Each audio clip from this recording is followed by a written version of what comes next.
Allah Subhanahu wa Ta'ala berfirman, وَقَضَيْنَا إِلَى بَنِي إِسْرَائِيلَ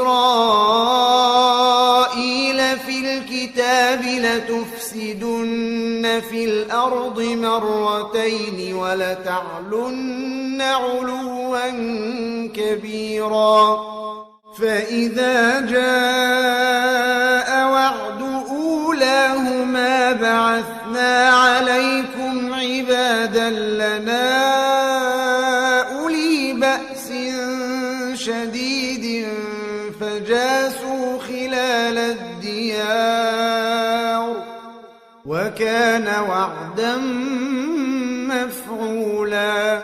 QS Al-Isra 4-5. Ayat ini turun di Makkah, jauh sebelum kaum muslimin mempunyai kekuatan di Madinah.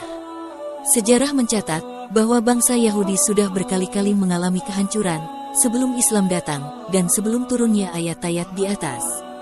Keberadaan mereka sempat hampir binasa oleh kekuatan Babilonia pada 597 sebelum Masehi dan Kekaisaran Romawi 66-136 Masehi sebelum Islam datang.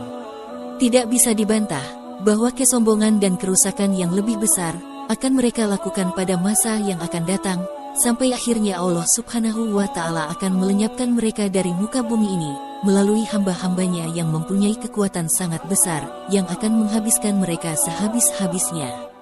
Dalam kaidah bahasa Arab, ditemukan bahwa kata tufsiduna dan ta'luna merupakan bentukan fi'il mudhari, kata kerja yang berlaku pasti terjadi sekarang atau masa akan datang. Sedangkan lem di awal kedua kata memastikan bahwa kata tersebut merupakan bentuk kata kerja akan datang, bukan sekarang.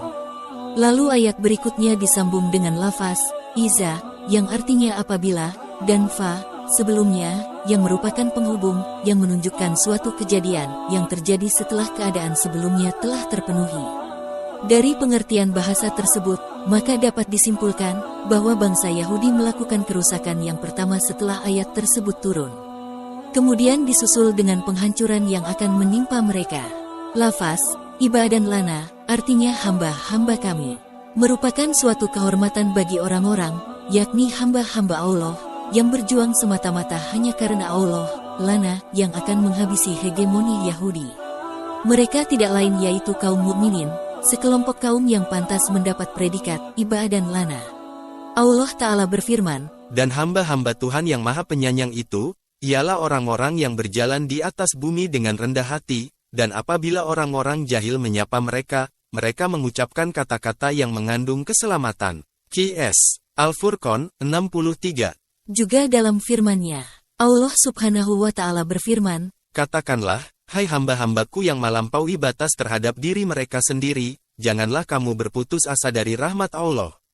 Sesungguhnya Allah mengampuni dosa-dosa semuanya. Sesungguhnya Dialah yang Maha Pengampun lagi Maha Penyayang. QS Az-Zumar 53.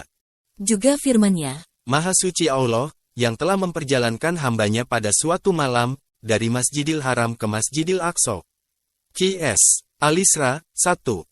Tentu saja kehormatan dan kemuliaan yang diberikan Allah tersebut tidak sesuai dengan sifat-sifat bangsa Babilonia atau Romawi yang pernah menghancurkan bangsa Yahudi di masa lalu.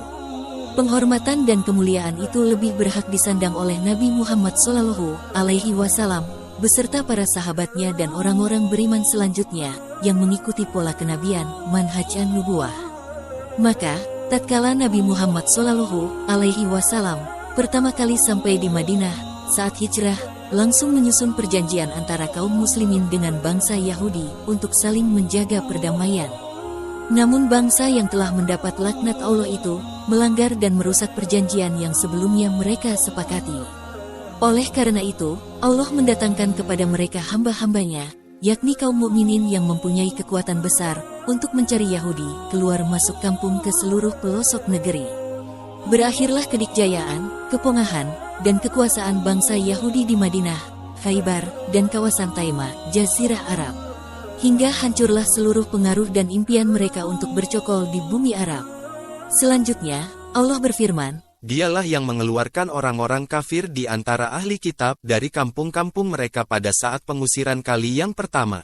Kamu tiada menyangka bahwa mereka akan keluar dan mereka pun yakin bahwa benteng-benteng mereka akan dapat mempertahankan mereka dari siksaan Allah, maka Allah mendatangkan kepada mereka hukuman dari arah yang tidak mereka sangka-sangka. Dan Allah mencampakkan ketakutan ke dalam hati mereka memusnahkan rumah-rumah mereka dengan tangan mereka sendiri dan tangan orang-orang yang beriman. Maka ambillah kejadian itu untuk menjadi pelajaran, hai orang-orang yang mempunyai pandangan. Qs. Al-Hasir, 2. Pengusiran dan kehancuran Yahudi yang pertama, mengakibatkan tersebarnya koloni-koloni mereka ke seluruh penjuru, diaspora pada masa Nabi Muhammad SAW beserta sahabatnya. Ayat berikutnya, menggambarkan tahapan kedua dari kesombongan dan kepongahan mereka. Kemudian, kami memberikan kepadamu giliran untuk mengalahkan mereka, membantumu dengan harta kekayaan dan anak-anak, dan menjadikanmu kelompok yang lebih besar. Qs. Al-Isra, 6. Ayat ini mengisyaratkan bahwa Allah Ta'ala akan memberikan kemenangan kepada bangsa Yahudi dan mengalahkan mereka. Mereka, pada ayat ini berhubungan erat dengan ayat sebelumnya, yaitu orang yang pernah mengusir bangsa Yahudi keluar masuk kampung di seluruh negeri. Ayat ini diawali dengan lafaz suma yang berfungsi sebagai kata penghubung yang menghubungkan antara kejadian pertama dan kejadian kedua dengan menambahkan jeda, waktu atau kurun yang agak lama. Maha benar Allah Subhanahu wa Ta'ala yang telah menunjukkan kepada kita saat ini kebesaran dan keagungannya dengan mengukir kemenangan bangsa Yahudi atas kaum muslimin. Bangsa Yahudi berhasil membalas sakit hatinya dengan menduduki kembali negeri-negeri Syam dan Palestina, serta mengalahkan pengaruh kaum muslimin di wilayah itu. Kebenaran ayat ini juga tak perlu disangsikan lagi, dengan melimpahnya bantuan ekonomi, maupun politik, terhadap bangsa Yahudi Israel, serta dengan mengalir derasnya arus imigran, pengungsi Yahudi dari segala penjuru dunia ke bumi Palestina, tanpa bisa dicegah lagi oleh kaum muslimin. Kekuatan ekonomi dan militer Barat, hampir seluruhnya berdiri di belakang Yahudi, sebagai konsekuensi bagi mereka yang telah melahirkan negara Israel sepihak pada tahun 1948. Karenanya, kesombongan dan kepongahan mereka pun kini meningkat di Palestina, sesuai dengan derajat kesombongan kedua yang dilukiskan dalam Al-Quran. Saat ini dengan kembali dan berkumpulnya bangsa Yahudi di Palestina, berarti tanda kehancuran yang kedua sudah dekat.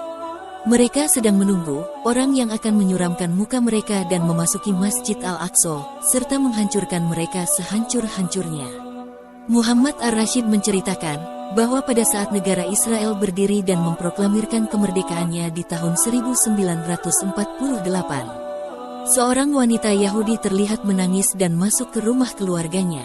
Ketika ditanya, kenapa menangis, padahal orang-orang Yahudi sedang bergembira dan merayakan kemerdekaannya, dia menjawab bahwa dengan berdirinya negara Israel, itu adalah sebab adanya bangsa Yahudi yang akan dihancurkan dan dibinasakan.